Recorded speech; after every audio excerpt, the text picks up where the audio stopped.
हम पढ़ेंगे विभाज्यता का नियम। सबसे पहले आज हम पढ़ेंगे 2 से विभाज्यता का नियम। किससे? 2 से।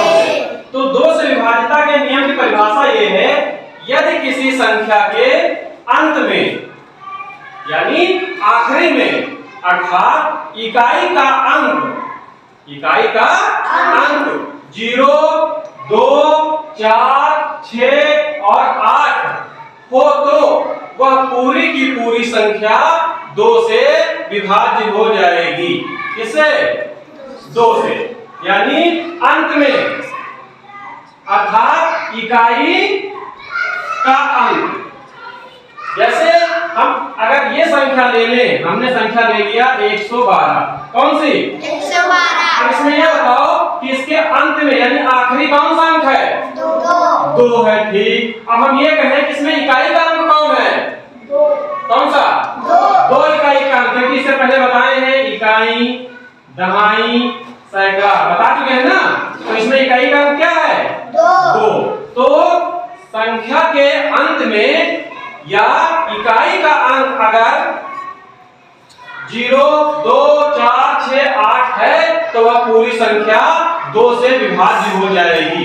जैसे देखो 10 में इकाई का अंक क्या है?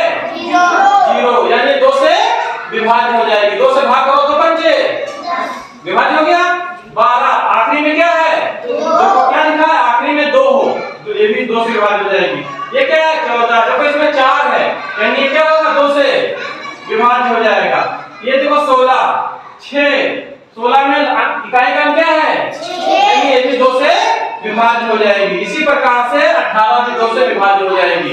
हम कुछ संख्या 3 अंक में लिखते हैं। देखो नीचे इसमें भी देखो यानी संख्या के अंत में या इकाई का अंक, तो अंत में 0 है यानी 2 से विभाज्य हो जाएगी। 242 में अंत में 2 है विभाज्य हो जाएगी। 344 में 4 है विभाज्य हो जाएगी। 216 में 6 है विभाज्य हो जाएगी। 378 में 8 है यानी 2 से विभाज्य हो जाएगी। तो 2 से विभाज्य होने वाली संख्याएं का नियम क्या है? जिन संख्याओं के अंत में कौन कौन सा अंक होने चाहिए? बोलो। 0, 2, 4, 6, 8 अगर है तो वह पूरी संख्या 2 से विभाज्य हो जाएगी। ठीक।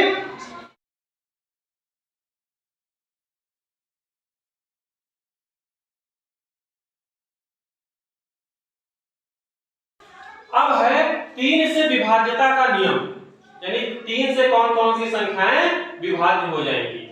इसकी परिभाषा है, यदि किसी संख्या के अंकों का योग 3 से विभाज्य होता है तो वह पूरी संख्या 3 से विभाज्य हो जाएगी।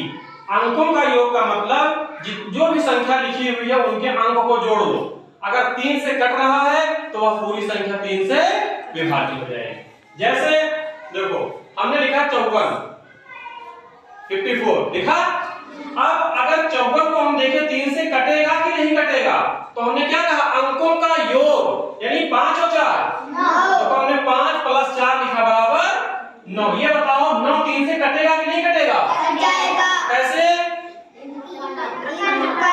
त्रिका।